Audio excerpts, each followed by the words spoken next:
Olá, bom dia a todos. Sejam todos bem-vindos para mais uma aula de ciências. E a gente vai hoje ver um pouquinho mais sobre o 7º ano, né? Eu sou a professora Márcia Maciel e a gente vai estar aqui dando mais uma aula de ciência para vocês. E qualquer dúvida, perguntem no chat. Nós temos professores aí que estão de plantão prontos a respondê-los, tá bom? Então vamos lá para a nossa aula. Hoje nós vamos ver a origem e evolução dos seres vivos. Então vamos observar, né, primeiro de tudo, o que é vida, né? Vamos lá? O que é vida para vocês? Então a gente tem aí, se a gente for pensar, né, é um conceito bem abrangente, mas aqui a gente pode exemplificar, olha só, com um gatinho e umas rochas, né? A gente pode já observar aí quem tem vida e quem não tem, né? Temos aí o gatinho, né, representando aí um ser vivo, e aqui nós temos as rochas como um aglomerado ali de minerais, né, que está ali compondo a natureza, mas não possui vida, né? Então, o que será que vai diferenciar esses dois itens aqui, né? Esses dois, o gatinho e as pedras. O que a gente vai diferenciar? Então, a gente vai ver as propriedades, na verdade, as características dos seres vivos, o que vai diferenciá-lo da matéria bruta, tá bom? Então, vamos lá para a primeira delas, que é o metabolismo. Então, o metabolismo são reações químicas que acontecem dentro das células dos seres vivos, tá? Então, todos os seres vivos possuem células. O que não for vivo, não for considerado vivo, não tem célula, tá? Então, essa é a base daí dos seres vivos. E aí, o que acontece dentro das células? O metabolismo. Então, no metabolismo, os nutrientes vão ser aproveitados, vai ser liberada energia para os seres vivos permanecerem vivos, né? A gente tem lá também a reprodução, vai começar dentro das células, né? Novas células vão se formar a partir de células pré-existentes, tá? Então, isso tudo são características dos seres vivos. Então, a primeira delas é metabolismo, tá? A segunda é o movimento. O movimento a gente pode ver aí com o exemplo o girassol. Então, os seres vivos realizam o movimento, tá? Então, no caso do girassol, ele fica sempre virado em busca da luz solar, tá? Então, conforme o sol vai ali mudando, né, desde que ele nasce até ele se pôr, o girassol ele fica seguindo o sol, né? Ele fica mesmo ali perseguindo o sol para ficar sempre virado para o sol, tá? Então ele passa o dia assim, quando o sol se põe, né? Na verdade, quando o sol nasce até o sol se pôr, o girassol ele reage ali, ele se movimenta para ficar sempre buscando a luz solar. Então, o movimento é uma característica dos seres vivos. Outra característica que a gente vai ver é a reatividade. Então, os seres vivos conseguem reagir ao ambiente em que vivem. Então, se a gente está num ambiente quente, como o exemplo dessa imagem, um ambiente bem calor, nosso corpo vai começar a suar, né? Começa ali a tentar diminuir a temperatura do nosso corpo para que a gente não fique prejudicado ali pela luz solar e pelo calor. Outra coisa também é quando nós estamos em um ambiente frio, nossos pelos ficam mais eriçados, né? E ali os músculos ficam tentando buscar gerar calor para o nosso corpo, para que a temperatura do nosso corpo não baixe muito. Então, são várias características aí de reatividade que o nosso corpo tem, nosso corpo humano, e outros seres vivos também têm. A outra é o crescimento, como a gente pode observar aqui nesses filhotinhos, né? Então, o ser vivo tem essa capacidade. Ele se forma a partir de uma célula pré-existente, no caso aí dos cachorrinhos, a partir de 2 células, né? Ali do óvulo da mãe, do espermatozoide do pai. E ali começa a célula a se multiplicar, forma os tecidos do cachorro e aí ele começa a crescer, né? Já nasce filhotinho, suas células vão aumentando, né? Então, ele vai crescendo até chegar à sua fase adulta. Então, crescimento é uma característica dos seres vivos também, tá bom? Outra característica que a gente vai observar é a reprodução, né? A gente já falou aqui do crescimento, então a reprodução também faz parte dos seres vivos. Ele tem capacidade de se reproduzir, né? Sendo com o auxílio de outros seres vivos ali da mesma espécie, sendo também de uma forma assexuada, né? Isso aí a gente vai ver mais lá para frente, tá? Então, o ser vivo tem a capacidade de se reproduzir e também eles se organizam, tá? Eles são organizados. A gente tem ali os seres vivos, as suas células, né? Tem ali a organização primeiramente ali em tecidos, em sistemas, né? Tem a parte dos órgãos, tem a organização também em espécie, gênero, né? Até chegar em uma grande população, e a gente vai ver isso mais lá para frente também. E falando tanto de células, vamos observar aqui, olha só, que todos os seres vivos, como eu havia falado para vocês, são formados por células, tá? Então, por isso diz que elas são a unidade básica da vida. Então, todo ser vivo possui uma célula, né? Possui uma célula ou muitas células, tá? Então, aqui a gente observa nessa imagem as células de cebola. Então, foi retirada uma camada da cebola, foi corado, tá? E aí o que aconteceu? A gente conseguiu colocar isso aí no microscópio e a gente consegue enxergar dessa forma, né? A gente observa aqui bem as células vegetais da cebola, a gente observa o seu formato, né? Um pouco ali, olha só. E aqui o núcleo que foi bem corado. Aqui dentro tem as organelas, que a gente não consegue enxergar nessa imagem, tá? E aí várias células formam um tecido. Então, todos os seres vivos têm tem células, né? Então, tem uma célula ou milhares de células, tá bom? Então, é no interior das células que se realiza o metabolismo, como eu falei para vocês. E sempre as células vão se originar de células pré-existentes.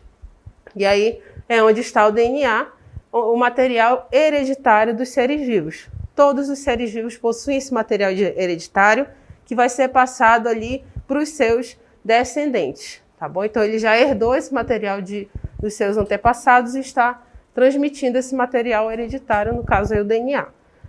Nessa imagem aqui a gente vê uma célula vegetal, né? Um esquema de uma célula vegetal. Observamos bem aqui a sua membrana. No caso das células vegetais, ela tem a parede celular, né? Que confere ali mais rigidez a esse tecido. E temos as organelas no interior da célula, tá? As células, elas são bem pequenas, minúsculas, né? A maioria delas, tá, gente?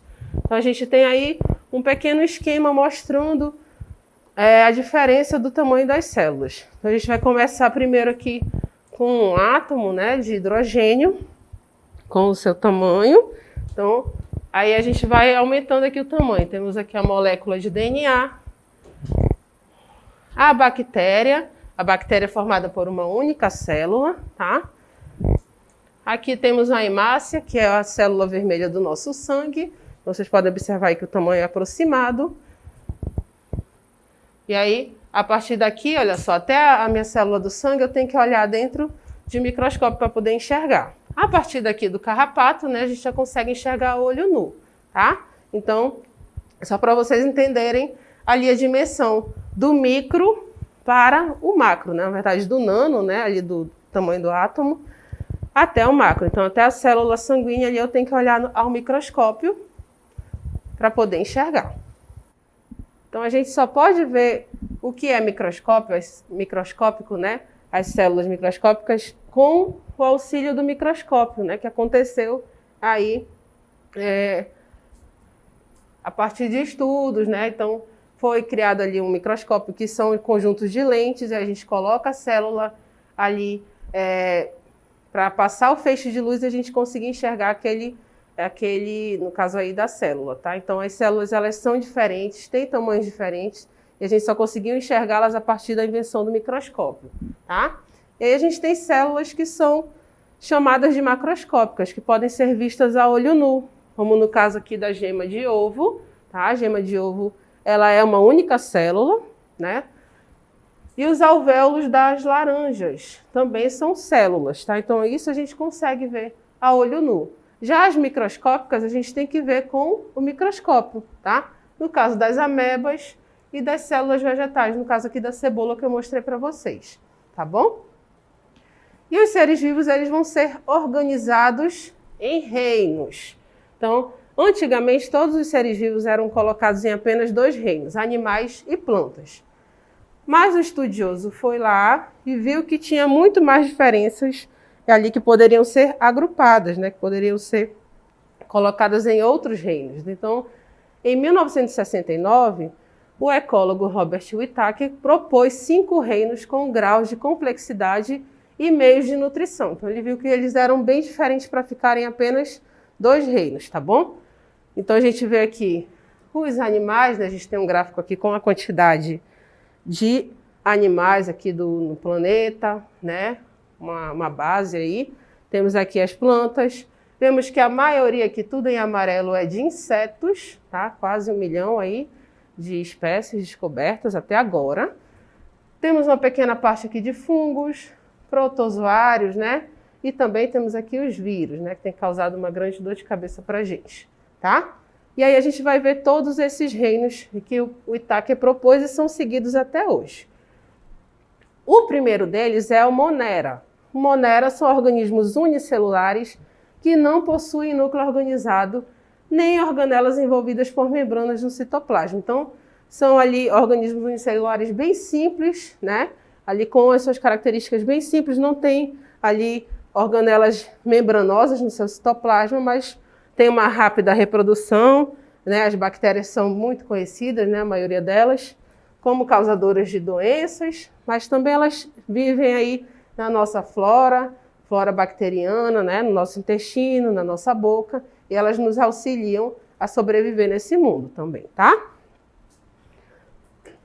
O próximo reino é dos protistas, que são seres vivos unicelulares ou pluricelulares. Então, eles podem ter uma célula ou várias células, tá? Então, eles têm a vida livre, né? Podem ter vida livre, ou então eles podem viver em associação com outros seres vivos, causando até algumas doenças, tá? Nessa primeira aqui a gente observa a giardia.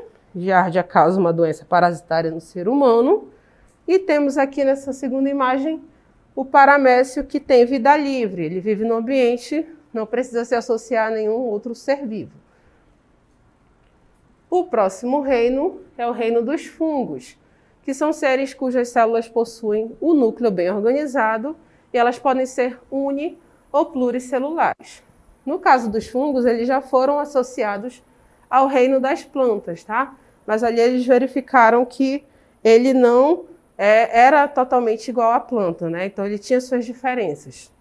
Aqui a gente observa o fungo no bolor do pão, né? Quando a gente esquece ali aquele alimento, e aí o fungo que está no ambiente começa a se alimentar daquele, no caso aí do pão.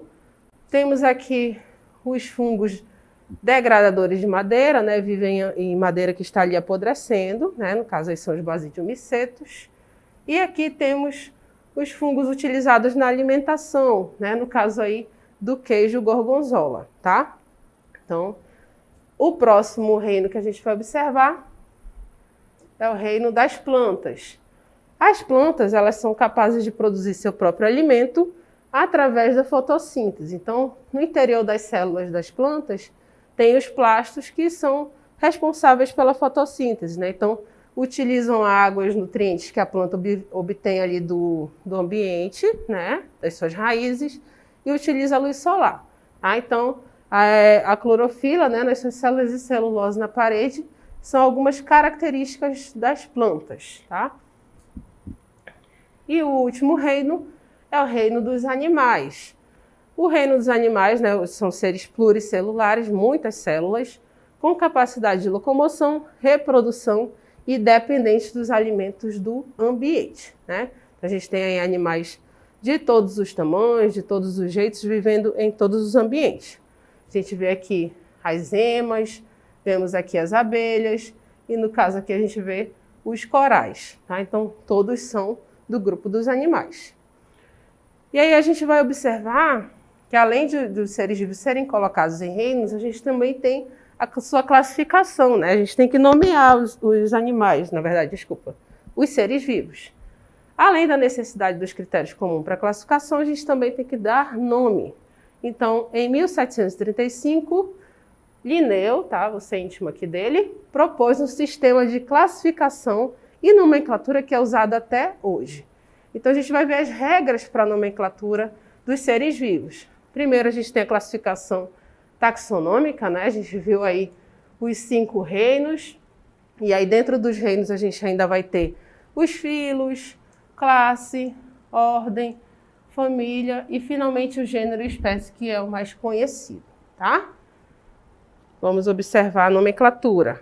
Então a gente tem aí mais de 1 milhão de tipos de seres vivos, por isso a gente precisa nomeá-los, classificá-los segundo as suas características, né? Como se a gente estivesse ali no supermercado. A gente vai para a seção de congelados, vai para a seção ali de enlatados, né? Então a gente tem que saber para onde vai.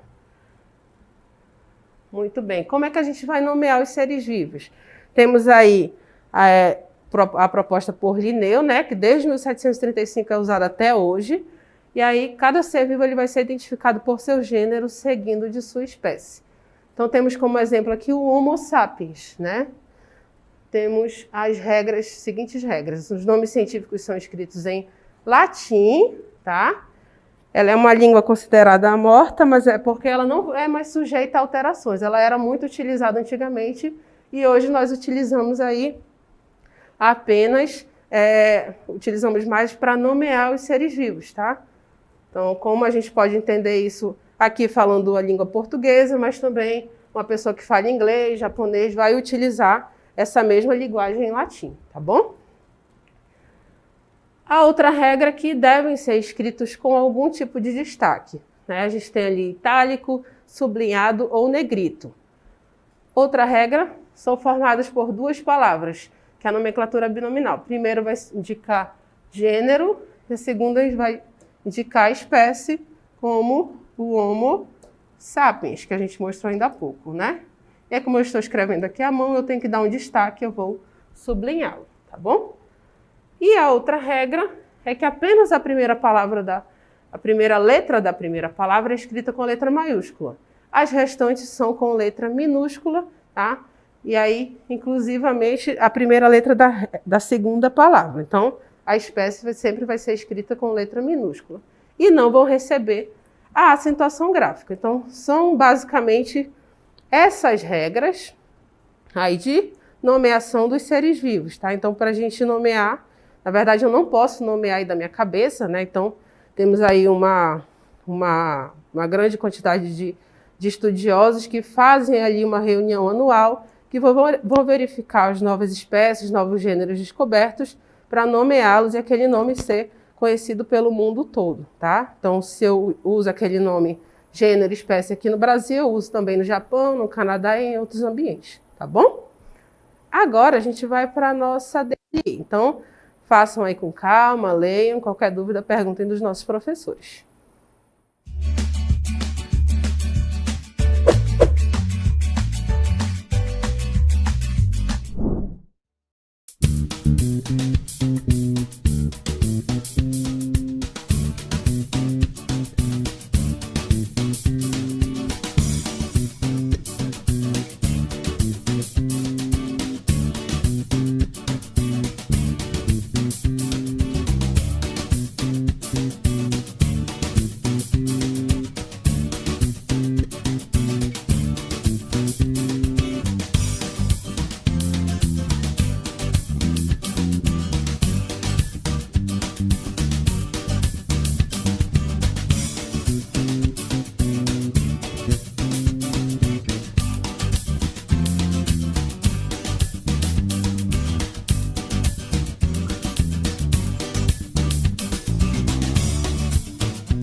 Muito bem, vamos ver as respostas de vocês para as nossas duas questões, né?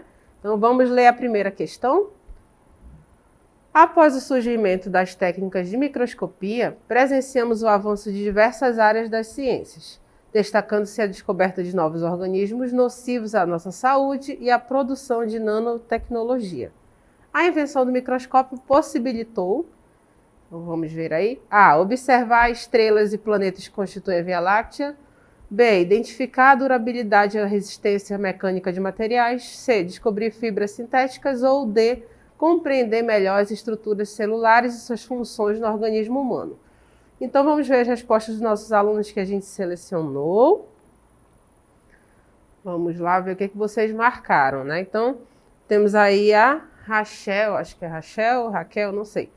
Marcou a letra D de dado, né? Então vamos ver, a Ana Sofia também colocou a letra D, né? Então Emily também colocou a letra D de dado. A Maria Eduarda também colocou a letra D de dado. Então, estão todos unânimes, né? O Lucas também colocou a letra D de dado. Muito bem. Então, todos acertaram aí a nossa primeira questão, né? Então, com a invenção do microscópio, a gente teve aí, a gente conseguiu visualizar as células, né? Coisas microscópicas. A gente conseguiu observar as células, dentro das células e o funcionamento delas. Então, o microscópio permitiu que se pudesse ter acesso ao mundo invisível, que era invisível para a gente antes da sua invenção, né? Ao olho nu. Então a gente pôde compreender melhor as estruturas celulares, as funções no organismo, além da descoberta de outras espécies microscópicas, né? Como eu falei para vocês, tem seres vivos que são compostos de uma única célula. Então a gente nem sabia que eles existiam porque a gente não enxergava antes do microscópio, né? Vamos para a questão 2 agora, vamos ler. Os nomes científicos apresentam algumas regras que devem ser seguidas no momento da escrita em um texto. Observe a seguir o nome científico do cajueiro e marque a alternativa em que todas as regras são obedecidas. Então, o nome do caju, né? Anacardium occidentalis. Então, a gente vai observar a sua escrita aí. Na letra A, os dois estão com letra maiúscula, né? O gênero e a espécie. Na letra B estão os dois com letra minúscula e em itálico. Na letra C a gente tem aí o primeiro com letra maiúscula, o segundo com letra minúscula, sem ser em itálico, sem destaque. Na letra D de dado temos aí o primeiro gênero com a letra maiúscula, o segundo com a letra minúscula e eles estão em itálico. Na última, na letra E, a gente vê os dois com letra maiúscula e em itálico. Então, vamos ver aí as respostas dos nossos alunos. O que vocês acham que é a resposta correta para a nossa segunda questão? Ana Luísa colocou a letra C de casa. Matheus Henrique colocou a letra C também. Maria Júlia também colocou a letra C. Sebastião colocou a letra D de dado. O Arthur colocou a letra C. Então, a gente tem dúvidas aí nessa segunda questão. E a Larissa colocou a letra D de dado. Então, está entre a letra D e a letra C, tá? Então, a resposta correta para essa questão é a letra D de dado, tá? Então, o nome científico deve estar em itálico ou destacado de outra maneira no texto, né? Pode ser sublinhado também. E aí, além disso, o gênero deve estar escrito com letra maiúscula e o epíteto, né? Na verdade, ali a espécie que vem logo depois do gênero, deve estar com a letra minúscula. Então, a resposta correta é a letra D, né? Que a gente viu ali que está o gênero com letra maiúscula, a espécie com letra minúscula e todas as duas palavras estão em itálico, estão com destaque, tá bom? Então, agradeço a participação de vocês, obrigada por terem participado. Infelizmente, a gente não consegue falar o nome de todo mundo, né? Mas a gente está sempre vendo as suas respostas. Então, agradeço a participação e até a próxima aula.